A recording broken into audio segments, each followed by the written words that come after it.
Hello and welcome back to Up the Villa. On today's episode, we're going to be looking at the article of Francesco Calvo, Aston Villa's new head of business operations, the man who has replaced Chris Heck. So I think this is a really good episode to have a look at Calvo, understand Calvo, and talk about what he wants to achieve at Aston Villa.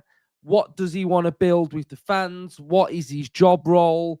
And how is he going to go about it and tackle the big dogs that we are trying to compete with? And I think it's nice because we very rarely hear from anyone inside the club. We don't hear from the owners.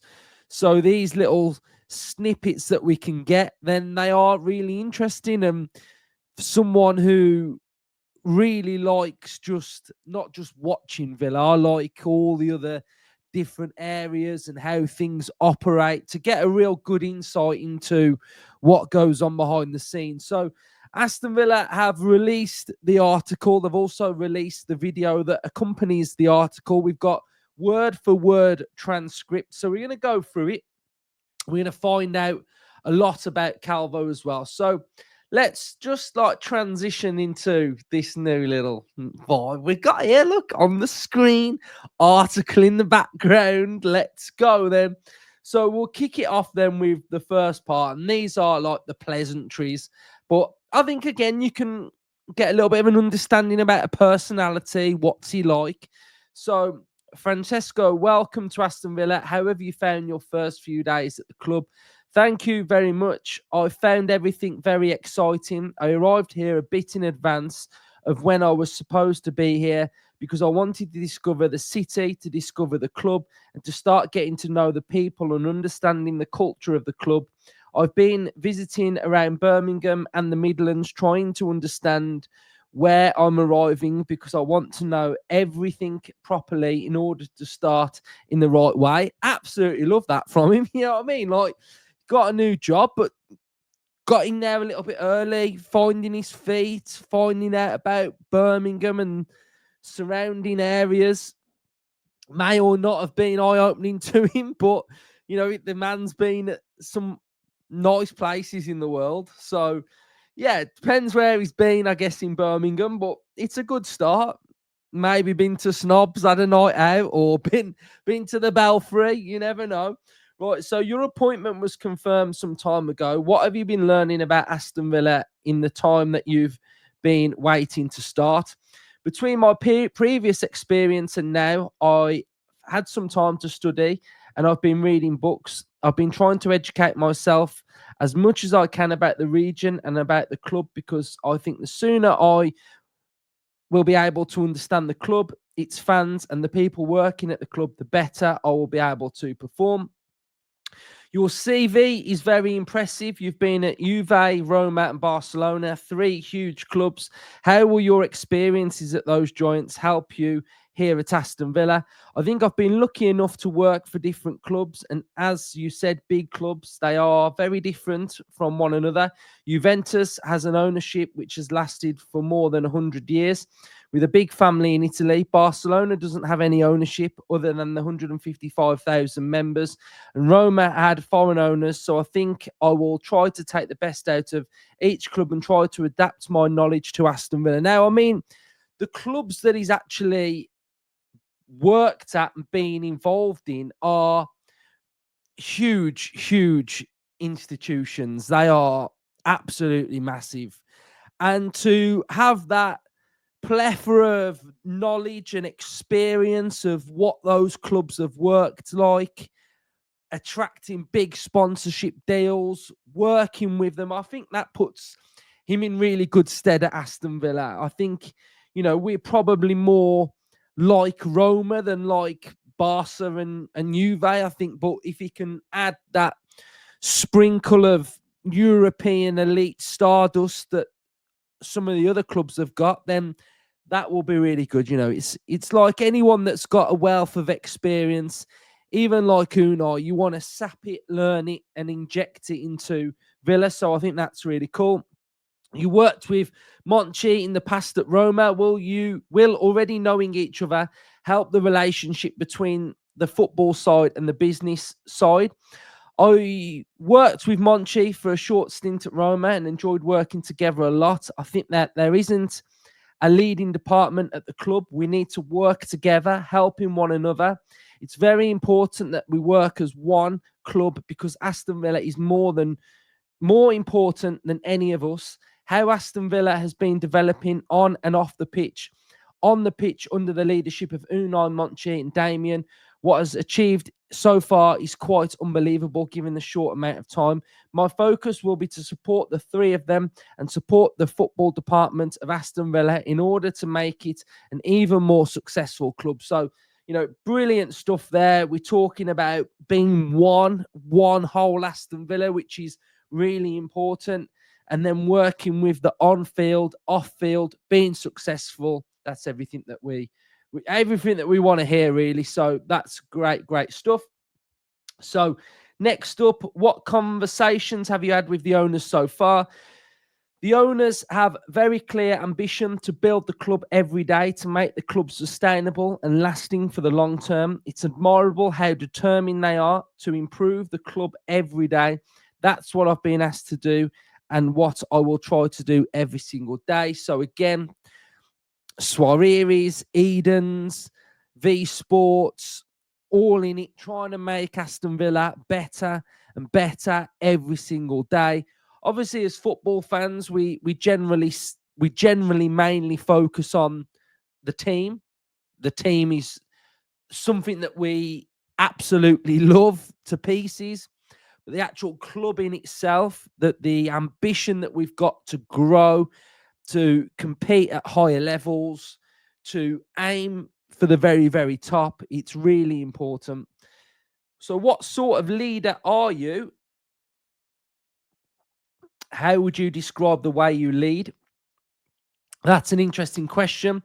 I can tell you the way I see myself, and then you'll be able to double check with the staff and the fans in your year's time. So showing a bit of personality, I like that from him.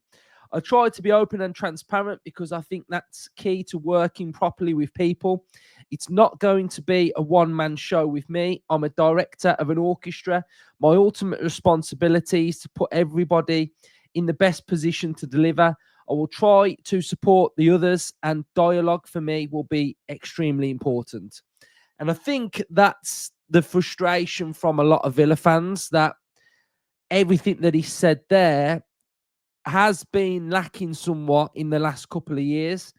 Transparency, honesty, and just being able to just let fans probably know what the message is that we're trying to have. And I think that's really important. So, dialogue, transparency, I think is really, really key for Calvo to being probably a big success at Aston Villa. You've mentioned the supporters a few times. How important is your relationship with them, particularly when there's going to be all sorts of decisions to be taken? Another really important question. So let's hear the answer. I know very well that English football, the clubs are deeply connected with their communities and with their fans. That's extremely important for me. For all the club and also the owners, they're fully aware of that. An open and transparent approach for me will be key. And I know very well what the fans represent to the club and what the club represents to them. We'll do our very best to develop the club and build a strong and further relationships with the fans. I know probably we will not always agree, or they will not always agree with us. But if we are able to explain and be open, transparent, and explain our decisions, that will be very useful to build a long-lasting relationship. Probably the most important sentence that he's done is this one right here. I think this is a very, very important sentence. I know probably we will not always agree, or they will not always agree with us. But if we're able to explain and be open, transparent, and explain our decisions, that will be very useful to build long-lasting relationship with them.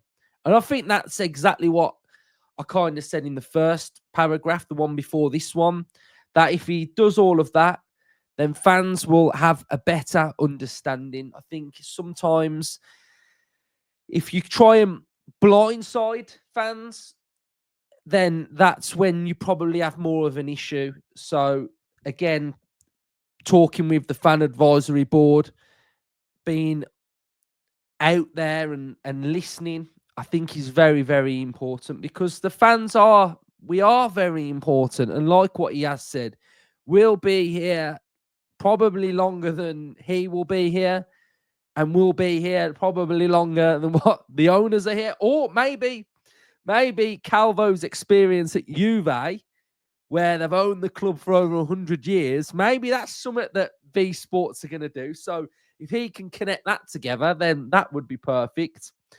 We've touched on what's going to happen straight away, getting familiar with the club, but what are your longer-term goals during your time here? The longer-term goal is to make the club successful 360 degrees on the pitch. We have the right people to make it successful. Off the pitch, for me, is building on the foundations of the club and the hard work that has been done over the past 7 years. The club has been growing a lot, and now it's about consolidating and optimizing everything on the job in order to build something which is sustainable and solid for the long term. So he's not give much away. He's not put figures. He's not put numbers on anything. And again, I think that's important. Love that statement there. The longer term, not that one, this one. The longer term goal is to make the club successful 360 degrees. That I love that. I love that from him. What a statement that is there. You know, brilliant. As a football fan yourself, how much are you looking forward to the new season getting underway? I'm really looking forward to it.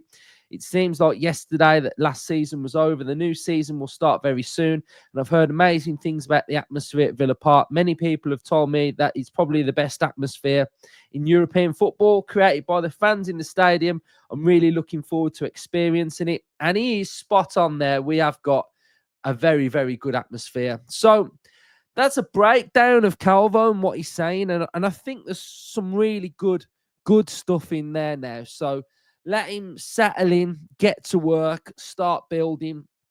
And I think there's a lot of opportunities that I think he can focus on to start with, and short-term, long-term, stadium naming rights. The club are looking to do that. Training ground naming rights, do that.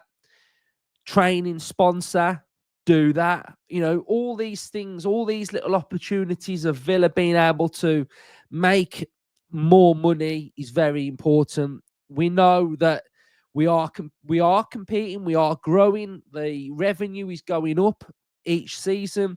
It's important that it continues to do so. The more revenue we make, the more comfortable we are, the more money we're able to spend. So he's got a big job on his hands, but everything that I've heard right there from him sounds really positive. Seems like he's very driven.